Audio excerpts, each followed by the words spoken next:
Hola, bienvenidos a mi canal de YouTube. Hoy tendremos una conferencia de Enrique Pichón Rivière, psiquiatra y psicoanalista argentino que desarrolló la teoría del vínculo, del esquema conceptual, referencial y operativo y la teoría del vínculo. Acompáñame en esta primera parte de la conferencia de Enrique Pichón Rivière. Nuevamente, bienvenidos.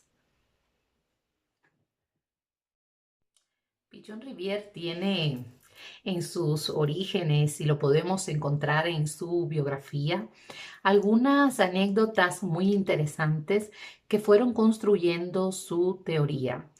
Este autor de muchas obras que cuestiona el papel que tiene la cultura en la configuración de la subjetividad y también en la aparición de patologías, podemos comprenderlo porque sus motivaciones. Hablemos de su nacimiento. Él nació el 25 de junio de 1907 en una ciudad llamada Ginebra, en Suiza, y sus papás eran franceses ambos. Su padre tuvo un matrimonio anterior del cual Pichon Rivière tuvo 5 hermanos. Esta señora fallece y él vuelve a casarse con Josephine, y con ella solo tiene a Enrique Pichon Rivière. Este último hijo de este señor es quien revoluciona la psiquiatría de su época en la Argentina. Como les decía, no es oriundo de Argentina, pero sí desarrolló toda su teoría allá. Él con su familia deciden por voluntad propia, estoy hablando de una postura de sus padres, deciden por voluntad propia abandonar sus costumbres burguesas y comenzar a luchar contra el racismo y otros males propios de la cultura de su época. En este contexto también deciden emigrar a la Argentina, siendo Pichon Rivière todavía un niño. Cuentan sus biógrafos que Pichon Rivière vive inicialmente en la Argentina, en el Chaco. Y allí estaba en medio de una comunidad de tribus guaraníes, por lo cual Pichon Rivière no solo hablaba la lengua de su origen, que era francés, sino también que hablaba el español, castellano, y por supuesto aprendió también a hablar guaraní. Este contacto con diferentes culturas, repito, hizo que este autor, este psicoanalista, comenzara a pensar la importancia que tienen los contextos sociales y culturales en la configuración de la persona, pero no solo pensándolo hacia el interno de la mente, de la psique, sino también cómo esto influye en la forma en que nos vinculamos unos con otros. Y precisamente uno de sus grandes aportes para comprender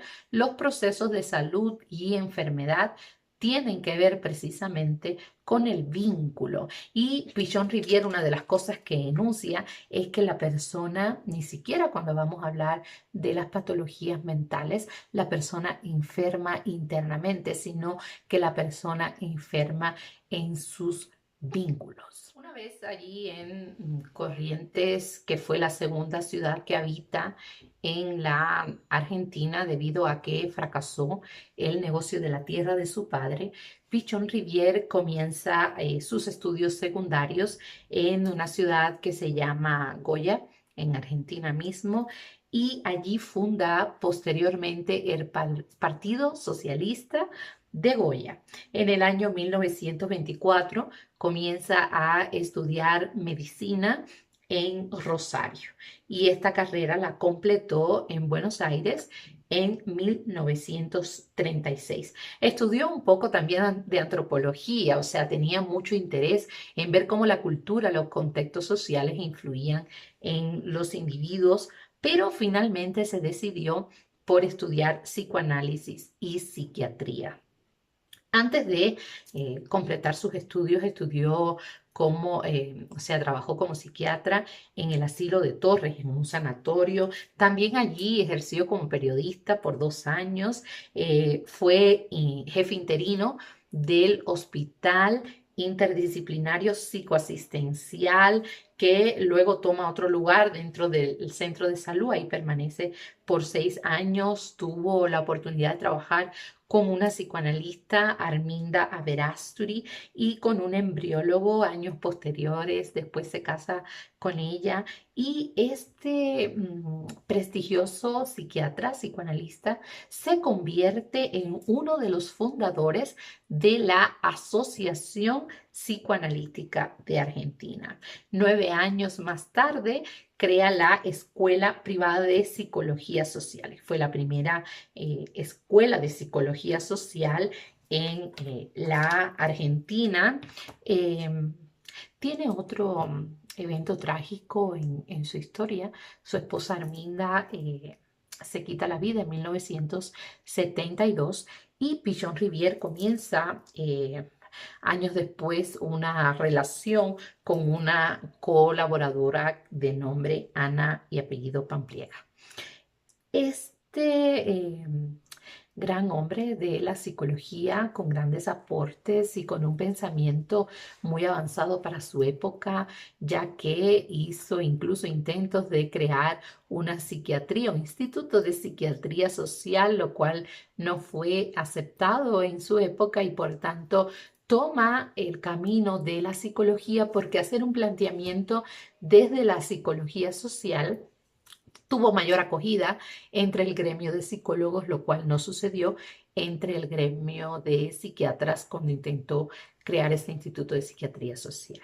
Entonces, Pichon Rivière fallece el 16 de julio de 1977 en Buenos Aires a la edad de 70 años. Si pensamos en su biografía, podemos reconocer la importancia de la historia de vida para poder configurar todos los aprendizajes y generar conocimientos que obviamente este autor luego lo sistematizó y lo convirtió en importantes conocimientos y metodologías de trabajo dentro de la psicología.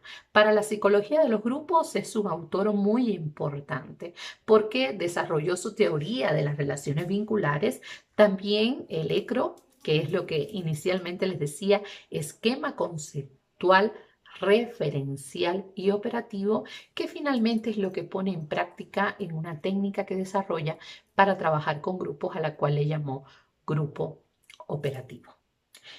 Vamos a iniciar esta primera parte de la conferencia ahondando un poco más en la teoría del vínculo de Enrique Pichon Rivière. La teoría del vínculo de Enrique Pichon Rivière tiene su fuente principal en la teoría kleiniana. Melanie Klein desarrolló una teoría de las relaciones objetales y planteaba cómo la relación del niño con el objeto iba a influir en su configuración psicológica subjetiva de su consciente e inconsciente. Ahora, estas estructuras psíquicas, Pichon Rivière plantea que ocurre de manera diferente cuando nos pensamos la relación objetal en términos de la relación de un sujeto con otro sujeto. O sea, ¿qué pasa cuando el objeto es un otro sujeto? Porque la relación de la teoría de objetos de Melanie Klein, ella dice, las personas, el niño se relaciona con el objeto y este vínculo es unidireccional y muchas veces este objeto se relaciona con él para poder satisfacer necesidades. Ahora, Pichon Rivière dice, basado en la teoría de las relaciones objetales de Melanie Klein, ¿qué pasa cuando el sujeto, al relacionarse con un objeto, estaríamos hablando de que ese objeto es un sujeto? Entonces estamos hablando de un vínculo y justo ese es su aporte, los primeros cuestionamientos que este autor hace. ¿Qué pasa cuando el objeto es un otro? Y en la relación sujeto-sujeto, se da una bidireccionalidad. ¿Por qué se da una bidireccionalidad? Porque asimismo, como en este proceso comunicativo, una persona va a influir a la otra, pues también la otra viceversa va a influir en nosotros. Entonces, cuando el vínculo ocurre, cuando el vínculo acontece, que es esta interacción, esta relación que es bidireccional entre un sujeto y otro sujeto, va a haber una mutua afectación. Quiere decir que el sujeto A, podemos llamarle, va a influir en el sujeto B y viceversa. El sujeto B también va a influir en el sujeto A. Cuando pensamos la teoría del vínculo, obviamente colocaba y hablaba en los aspectos biográficos, que para mí es muy importante tomarlo como contexto de los aportes teóricos y metodológicos de Pichon-Rivière. Estamos hablando de una mirada social de la psicología. Por eso él hizo un intento de plantear la psiquiatría social, que al no ser aceptada, pues desarrolló toda una teoría desde la psicología social. Recuerden el impacto de sus teorías, aun cuando él era psiquiatra, por tanto trabajaba en el área de la psicoterapia, ¿sí? En la parte clínica de la intervención psicológica, pero también hizo grandes aportes por su mirada de los procesos de salud y enfermedad, considerando el contexto social, considerando también las relaciones interpersonales a las cuales él le llamó vínculo. Se basa en este esquema de la teoría de las relaciones objetales de Melanie Klein, pero dice la teoría del vínculo, el objeto es otro sujeto. Entonces, una relación entre un sujeto y otro sujeto no es posible que sea desde el sujeto A hacia el sujeto B, sino que es ambos en interacción y mutua afectación. Por tanto, Pichon-Rivière está desarrollando postulados que hacen que veamos la psicología como psicología social.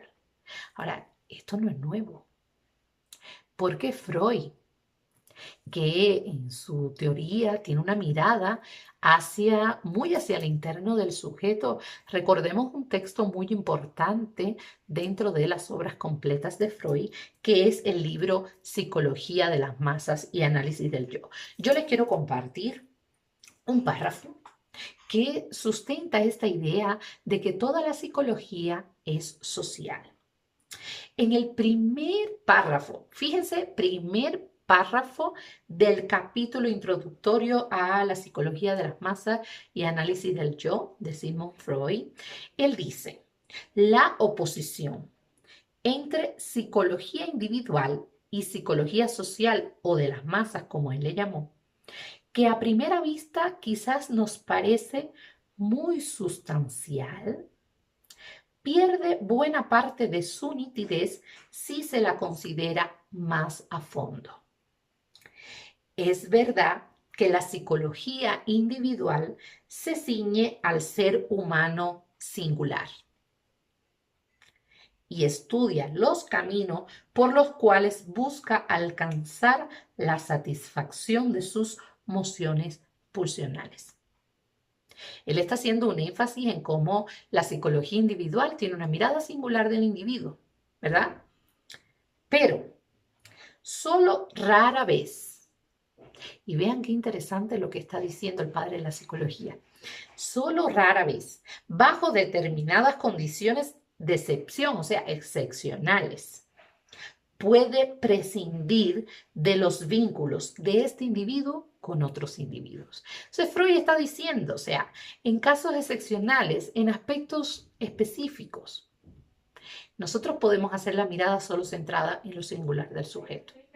Generalmente tenemos que buscar cómo la persona hace toda esta construcción psicológica de todos estos aprendizajes que configuran su yo, desde la interacción con otros individuos. Voy a continuar con este texto de Freud.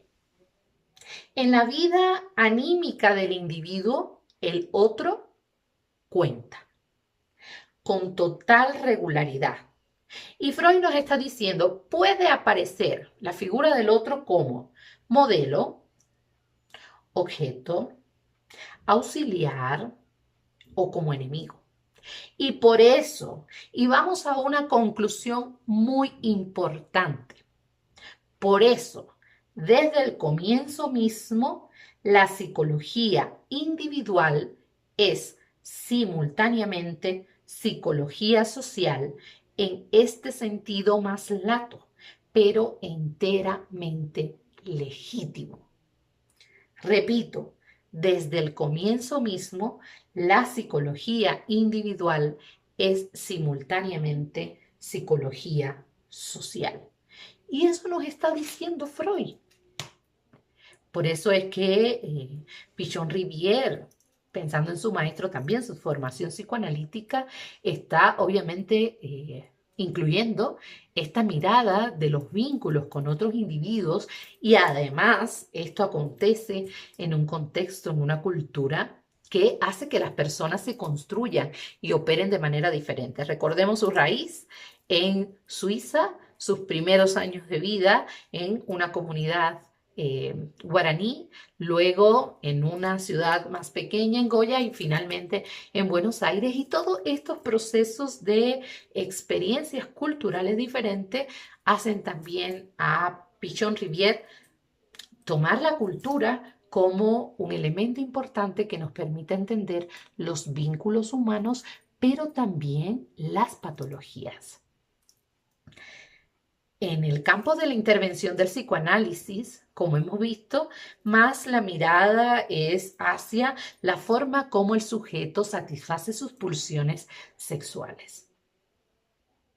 Sin embargo, hice la acotación previamente para que veamos cómo el mismo Freud está diciendo que en esencia toda la psicología es social, porque en casos muy excepcionales tú solo puedes comprender las situaciones desde el individuo. Generalmente tenemos que hacerlo, por supuesto, mirando la interacción de ese individuo con los otros.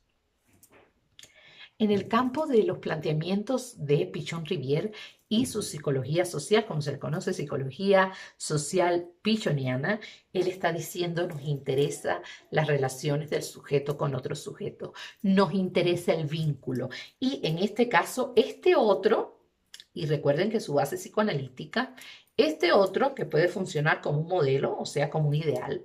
Un modelo es un ideal. La otra persona me vinculo con ella porque es una persona que constituye para mí un modelo o un ideal, me inspira y me vinculo desde ahí con el otro. O esta persona puede ser como un objeto, por ejemplo, objeto de deseo, objeto de amor, y ese puede ser el tipo de vínculo. O la otra persona puede ser un auxiliar y le llama auxiliar a el semejante. La otra persona puede ser un semejante, un igual, un coetáneo, con el cual la persona se puede comparar, también puede competir, también puede colaborar, dependiendo de los tipos de vínculos que tenga. En el mismo, en el otro, puede verse reflejado, puede sentirse identificado o no. Por último, también el otro puede ser un enemigo. Es decir, el otro puede ser un rival. Existen diferentes maneras en las cuales el sujeto se vincula con otro u otros desde la propuesta de la teoría del vínculo de Pichon Rivière. Hablamos un poco ahora de las características, por tanto, que tienen los vínculos. El vínculo, ¿qué va a hacer? Un vínculo. Un vínculo es la mínima unidad de análisis de la psicología social. O sea, lo más pequeñito que tú puedes estudiar en la psicología social y en la psicología de los grupos es el vínculo. Por tanto, ¿a qué se refiere? Se refiere a la relación de un sujeto con un objeto, que en este caso, ¿quién va a ser el objeto? Otro sujeto. Como un sujeto se vincula con un objeto que es un sujeto y viceversa. Como ese otro se vincula con este sujeto. Porque estamos partiendo en las ideas iniciales de que el vínculo es bidireccional. En el vínculo hay una mutua afectación. Ambas personas, si fuera un vínculo de dos, si hay más, pues más personas, todas las personas participantes del vínculo van a influirse una a la otra. El vínculo, si vamos a enumerar las características, tendríamos que, en primer lugar, decir que él aparece porque es una condición de supervivencia. Nosotros, para sobrevivir, necesitamos vincularnos. ¿Con quién nos vinculamos en primer lugar? Bueno, hay un vínculo intrauterino. Nos vinculamos con la madre. Y en esta primera etapa, en esta vida intrauterina, es una condición de supervivencia el hecho de que nos podamos vincular. Porque de esta persona depende que usted se pueda alimentar, que usted se pueda finalmente conformar, o sea, biológicamente desarrollar y sobre todo en las primeras etapas que tú puedas sobrevivir, se necesita de la asistencia de un otro social. Por tanto, va a haber en este primer momento un vínculo de indefensión. O sea, hay un vínculo de desamparo, porque él aparece como condición de supervivencia. Si usted no está vinculado con ese otro que va a encargarse de ayudarle a sobrevivir, que le va a alimentar, que le va a bañar, que le va a garantizar la ropa, o sea, lo que usted necesite, y ahí te estás vinculando desde la indefensión o el desamparo. Si esto continúa con usted en otras etapas de la vida donde usted no debería tener este tipo de vínculo, ya estamos hablando de una patología. En las primeras etapas es normal. Usted va a tener un vínculo de indefensión porque usted es recién nacido. Ya luego, si te sientes así, estamos hablando de patologías en el vínculo y estas están dadas por algún tipo de trauma o vinculación negativa a lo largo de tu historia de vida con algunas personas significativas. Una segunda característica del vínculo se refiere a que en el vínculo va a haber circuitos de comunicación y de aprendizaje. Como en el vínculo siempre va a haber una interacción con un otro que a la vez va a interactuar con sí mismo, quiere decir, hay una mutua afectación, esto se va a dar a través de procesos de comunicación. Recordemos que la comunicación no solo es verbal, también existe la comunicación no verbal. Por tanto, todo lo que digas, hagas, calles, todo lo que gesticules, tu tono, estos contenidos que son paralingüísticos, todo es comunicación. La no conducta también es comunicación, por tanto, siempre va a haber circuitos de comunicación y va a haber aprendizajes, porque si cada uno va a estar influyendo al otro, eso quiere decir que de una vinculación usted nunca va a ser igual. Me viene a la mente el pensamiento dialéctico de Heráclito cuando decía que nadie se baña dos veces en un mismo río porque ni el río es el mismo porque el agua fluye y tampoco usted es el mismo. Y lo mismo pasa con todos los vínculos. Cuando usted está realizando vínculos, está estableciendo vínculos con otra persona, te va a influir a la otra persona le va a influir a usted y nunca va a salir igual de una relación. Obviamente hay vínculos más significativos, ¿no? Estos nos impactan mucho más. Además de eso, hablamos de la estructura compleja del vínculo. ¿Por qué el vínculo tiene una estructura compleja? Bueno, porque no solo están participando las dos personas, sino que esto se está dando en una cultura. Y según la cultura va a determinar la manera en la que se van a relacionar. Me viene a la mente una anécdota de mi maestra de psicodrama, la doctora Úrsula Hauser. Ella fue quien me formó entre otros grandes maestros de psicodrama, y esta profesora hacía muchas intervenciones en la Franja de Gaza y nos recordaba a nosotros cómo también es importante considerar la cultura.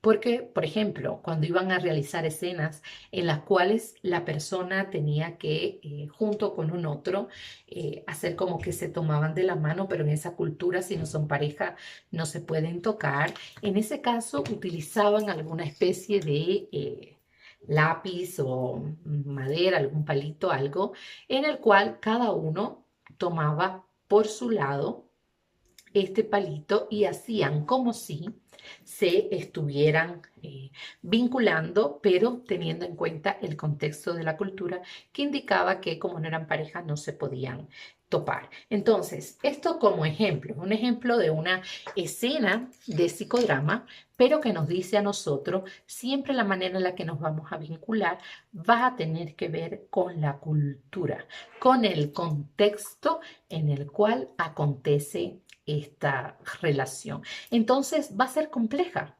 porque va a haber una mutua afectación, si no puedo mirar solo desde un lado, sino desde ambos y en un contexto. Ahora, eso hace que el vínculo sea triangular. ¿Por qué hablamos de un triángulo? Porque está el sujeto con el otro sujeto en una cultura. Entonces tiene una estructura triangular donde participan ambos sujetos y también hay una tercera persona, que es la cultura, o sea, se convierte, además de bicorporal, o sea, estos ambos sujetos, tripersonal, o sea, hay un tercero que también va a participar y va a influir en la manera en la que nos vinculamos. Ahora, esta estructura triangular cambia. Les ponía el ejemplo de lo que Heráclito, el filósofo, hablaba acerca de la dialéctica. La cultura cambia. Por supuesto que no es lábil, o sea, no es que hoy es algo y mañana pues otra cosa, pero sí con los años cambia.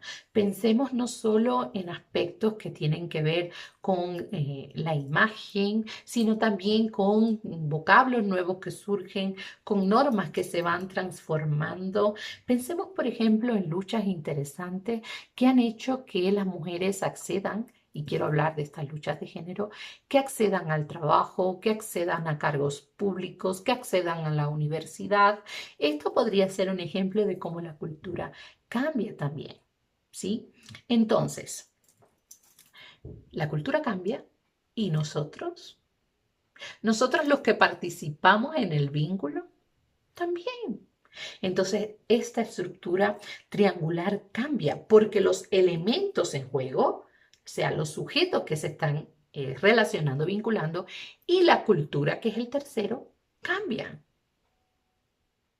Entonces, la estructura triangular cambia. Ahora, también se dan conflictos y esta sería la siguiente característica del vínculo. Se dan conflictos si la estructura vincular, si lo vamos a enunciar, decimos la estructura vincular cambia y la estructura vincular es conflictiva porque siempre va a haber una especie de tensión. ¿Por qué va a haber una tensión en todo vínculo?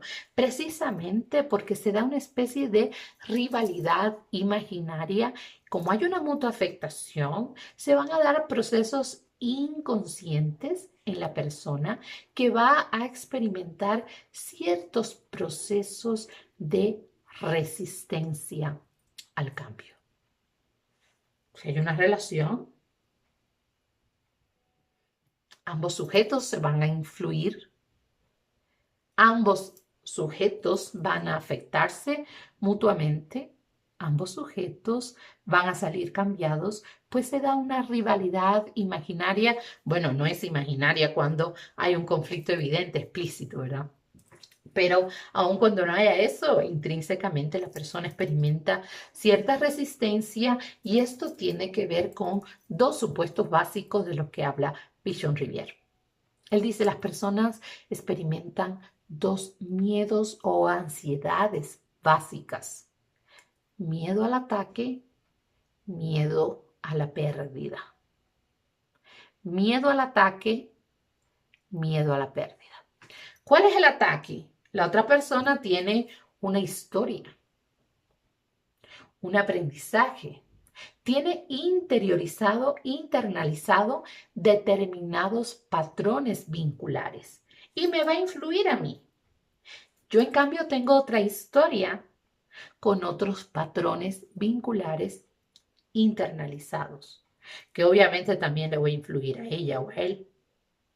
Pero en este vínculo se van a dar estas rivalidades imaginarias donde yo voy a tratar de proteger mi esquema conceptual, referencial y operativo.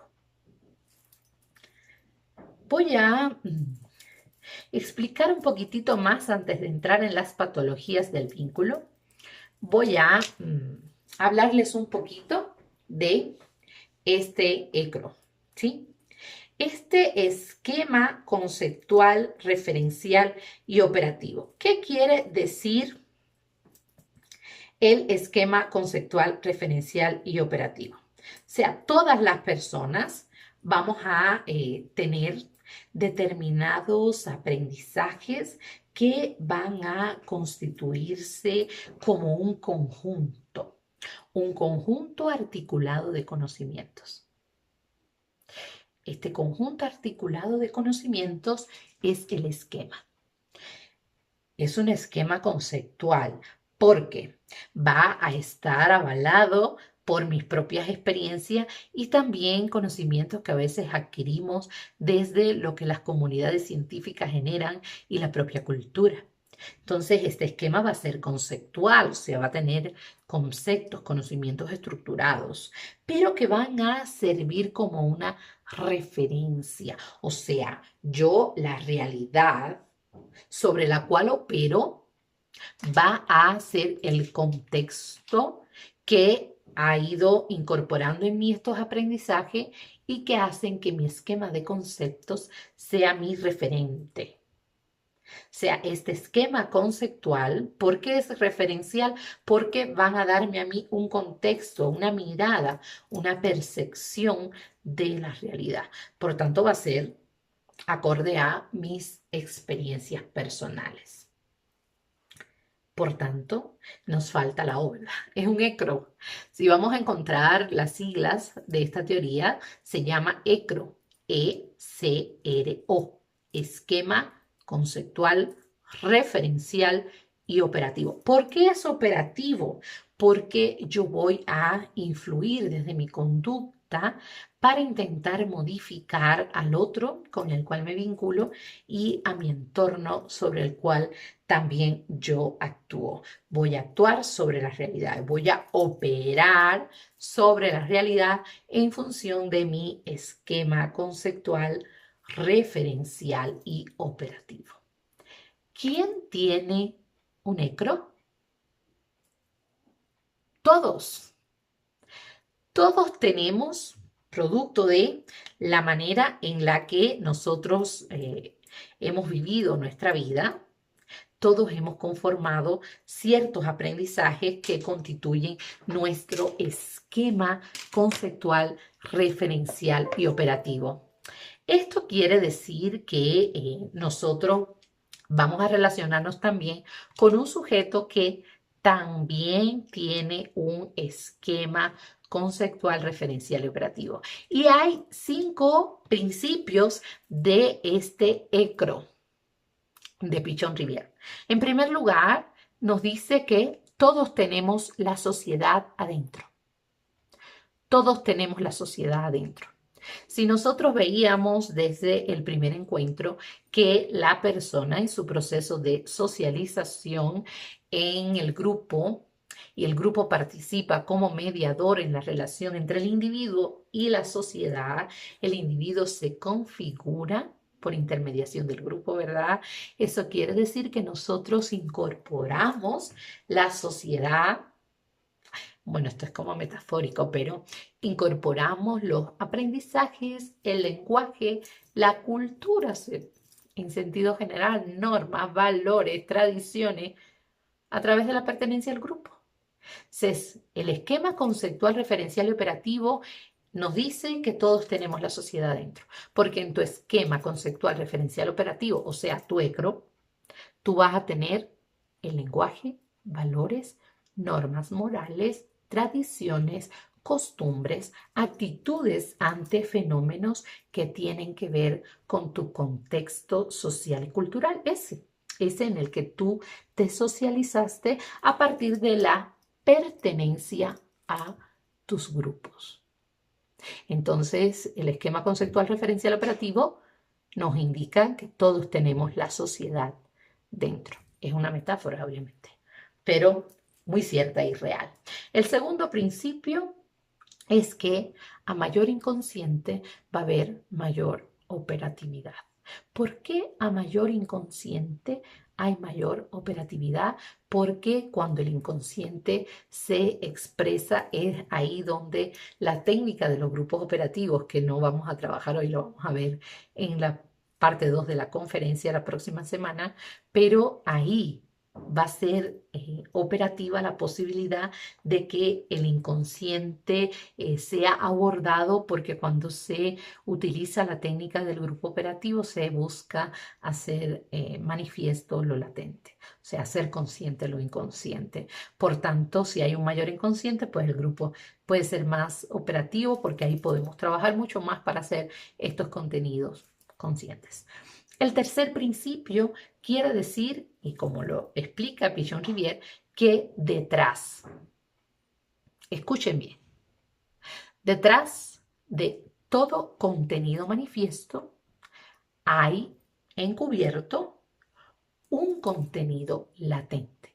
Cuando hablamos de contenidos manifiestos, ¿de qué estamos hablando? De lo explícito, lo consciente. Siempre detrás de todo contenido manifiesto, latente, todo contenido manifiesto, explícito, consciente, siempre va a haber encubierto un contenido latente, o sea, implícito e inconsciente. Detrás de todo contenido manifiesto hay un contenido encubierto latente. El cuarto principio sería que a más repetición va a haber una mayor enfermedad. Cuando la persona es rígida, está bloqueando la influencia del otro, no está siendo adaptable al contexto cultural y a la propia vinculación, a la propia relación, y la persona repite patrones vinculares que ha aprendido en experiencias anteriores, en grupos anteriores, en vínculos anteriores, en momentos anteriores de la vida. Si se repiten estos vínculos, pues hay mayor enfermedad, porque el vínculo debe ser permeable, permitir el crecimiento, aprender del vínculo a medida que nos vamos interactuando, relacionando con otras personas. Y el último principio de la teoría del ECRO es que toda actividad mental del sujeto está dedicada a establecer una comunicación. Él está diciendo, la comunicación sería lo que le otorga sentido, porque toda actividad mental está destinada a eso. Recuerden que les decía que no solo estamos nosotros hablando de la comunicación verbal, ¿verdad? Cuando hablamos de la comunicación en sentido general, pues estamos hablando de toda conducta. Toda conducta es comunicación. Ahora, un vínculo va a ser normal solo cuando la persona, y es lo que ya les estaba anunciando, va a ser normal cuando la persona esté abierta a poder aprender de la otra persona. Cuando va a haber un proceso real de intercambio dialéctico donde es posible que nos comuniquemos y aprendamos unos del otro y logremos disminuir la resistencia al cambio, que es un fenómeno natural de todo proceso de influencia. Como todo vínculo es de mutua afectación, de mutua influencia, siempre ante cada vínculo humano nosotros vamos a experimentar una resistencia al cambio. Recuerden los dos miedos o ansiedades básicas, al ataque y a la pérdida. ¿Al ataque de qué? ¿Qué nos ataca a la otra persona? Y es esta rivalidad imaginaria. ¿En qué nos ataca? En nuestro ego. La persona, el otro que nos influye, ¿en qué nos influye? En nuestro ego. ¿Desde dónde lo hace? Desde su ego. Desde su mirada del problema, desde su concepto, desde sus experiencias, sus aprendizajes. Pero como las mías han sido otras, pues yo también voy a tener mis propias experiencias, mi procesamiento, mi esquema conceptual referencial operativo. Él tiene su ego, él o ella, y yo también tengo mi ego. Vamos a estar influyendo yo con mi ecro al ecro del otro. Y esa otra persona va a estar influyendo desde su ecro al mío. Y por eso es natural el proceso de resistencia al cambio. Todo proceso de vínculo es de mutua afectación, es bidireccional, se da en un contexto cultural y la persona va a influirse mutuamente. Por tanto, es un proceso de comunicación que sí es posible establecerlo de manera tal en que ambos aprendamos de este vínculo, pues estamos hablando de un vínculo normal. Cuando esto no sucede, cuando no logramos comunicarnos y aprender uno del otro, pues se dan patologías en el vínculo. Cuando Pichon Rivière nos habla de patología, es muy interesante esta parte porque él va mencionando, y les va a sonar cuando empiece a hablarles de algunos términos, cómo eso puede ser mirado dentro de los clasificatorios internacionales de enfermedades mentales, puede estar catalogado como un trastorno, ¿sí? Les voy a poner un ejemplo, el trastornos paranoides, ¿verdad? Hay personalidades de tipo paranoide, pero también hay funcionamiento paranoico, ¿verdad? Y Pichon Rivière dice, una de las patologías del vínculo, o sea, un vínculo patológico, es el vínculo paranoico, por ejemplo. Y un vínculo paranoico se caracteriza por la desconfianza. Y pensemos en alguien, no sé si usted mismo se ha visto en esa postura cuando se vincula con otra persona, pero pensemos en alguien que cuando se vincula con la otra persona es desconfiada. Obviamente esto va a estar relacionado con experiencias anteriores. Si es una persona que, por ejemplo, en sus vínculos, en su grupo primario, no fue atendida, no fue acompañada, no tuvo una estabilidad en cuanto al cuidado desde sus figuras parentales, madre, padre o otros miembros que emergieron como familia, deberían haberle cuidado, no lo hicieron, le traicionaron, tuvo desamparo, puede ser que esta persona sea desconfiada. Y esa es su manera de vincularse con otras personas, a través de un vínculo paranoico. Y la persona no va a poder confiar. Y esto, como se establece como un patrón vincular, va a caracterizar los vínculos de este sujeto con otros. Les voy a poner otro ejemplo. Hay un vínculo de tipo obsesivo. Y recordemos los trastornos obsesivos compulsivos. Y uno de los síntomas cuando se habla en los clasificatorios de enfermedades mentales, por ejemplo, habla del control, del orden. Pichon Rivière, cuando habla de la patología obsesiva en el vínculo, y él le llamó vínculo obsesivo, él dice son personas que necesitan controlar a los otros, poner orden en la relación con los otros. ¿Conocemos personas así? ¿Verdad? Personas que en su vínculo quieren llevar el control. Esto es una patología, porque solo tú que quieres establecer el control no vas a permitir que la otra persona también se exprese, aporte, aprenda, te influya. Fluya, sea. Es un vínculo patológico. Y así va mencionando diferentes tipos de vínculos.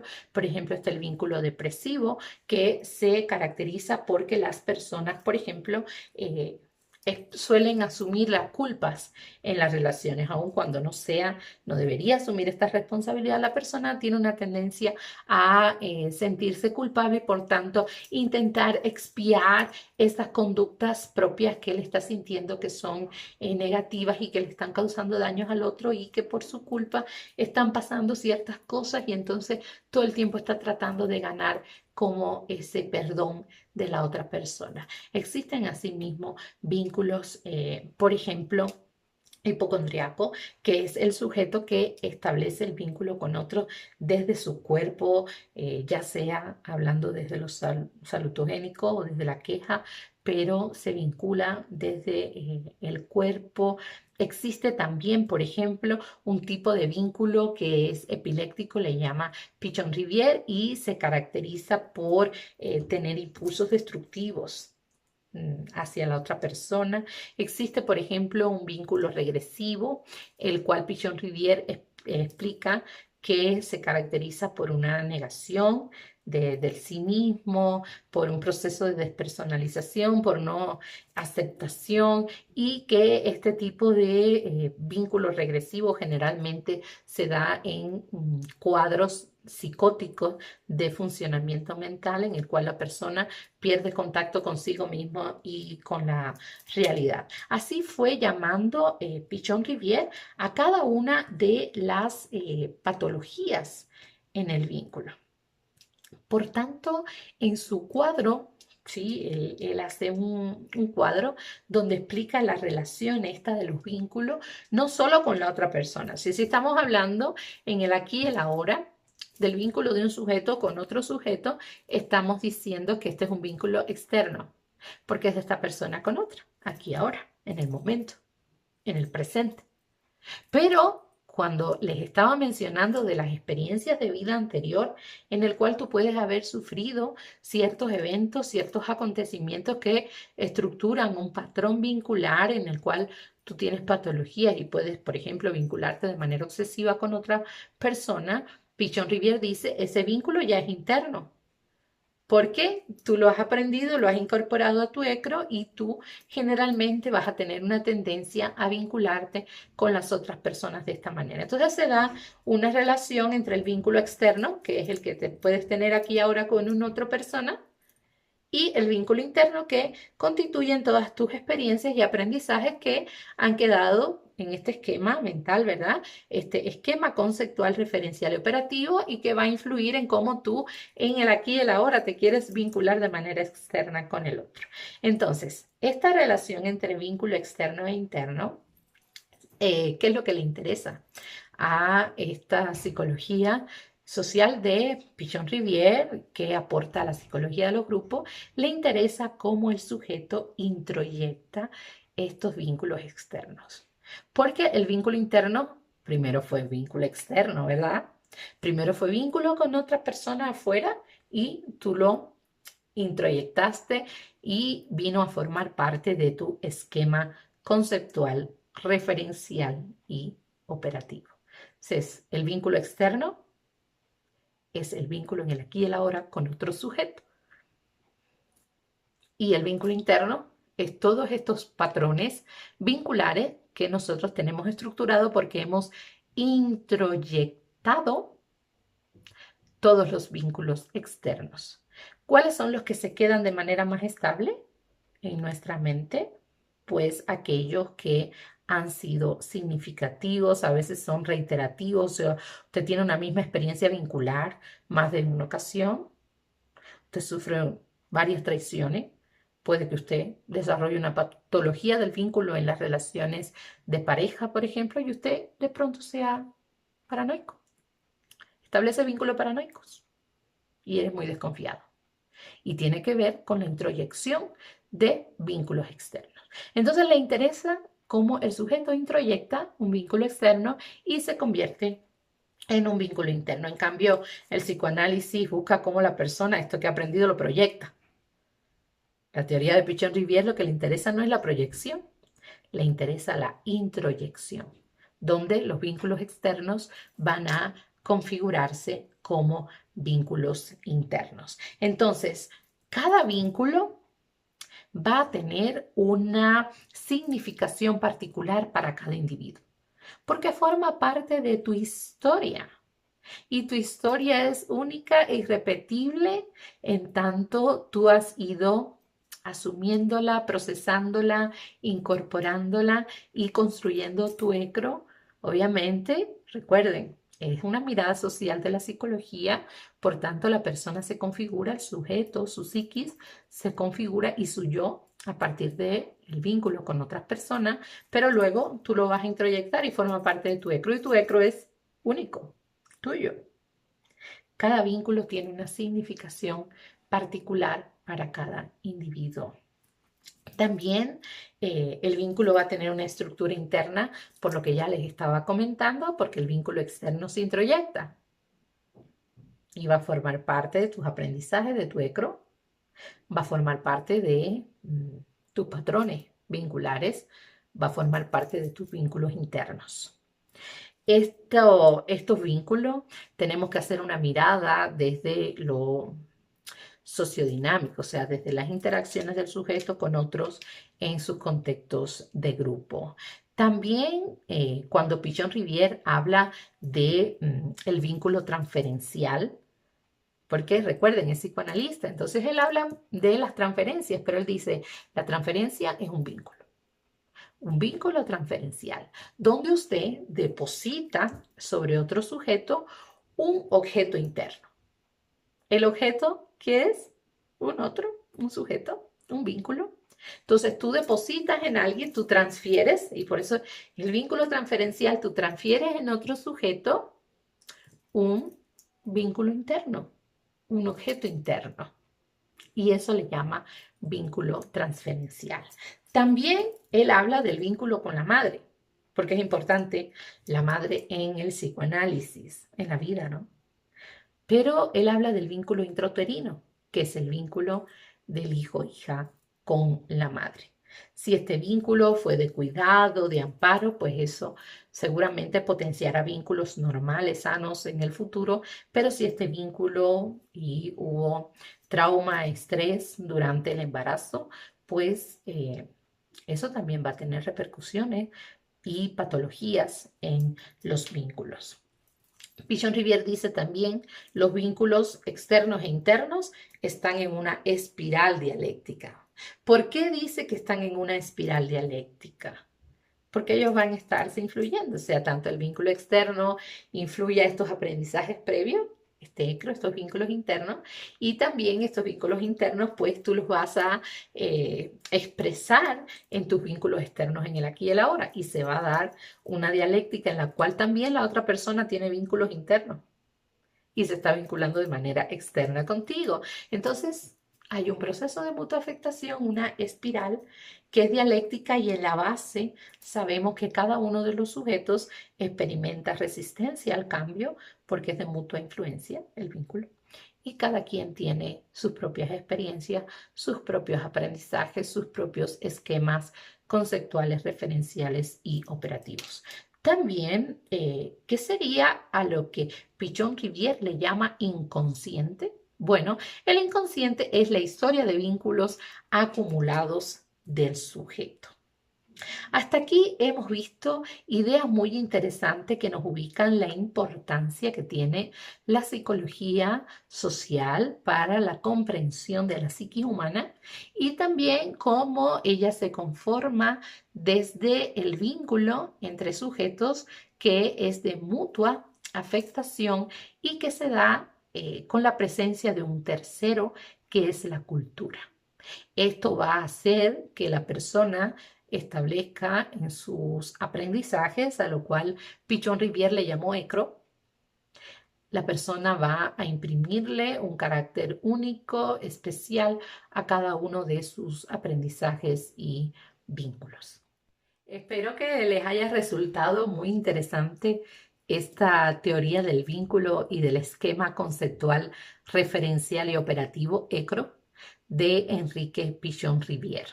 Esto nos sienta las bases para luego ver cómo se traduce esto cuando vayamos a trabajar con los grupos, cuando vayamos a comprender las diferentes patologías, que ya no solo debemos mirarla en el plano de lo individual, sino que nuevamente se coloca sobre el análisis el tema de el contexto sociocultural, la intermediación de los otros en cómo configuramos nuestra subjetividad y aquel proceso de salud, enfermedad que tiene más que ver que con el individuo, tiene mucho más que ver con sus interacciones. Espero que les haya gustado la conferencia.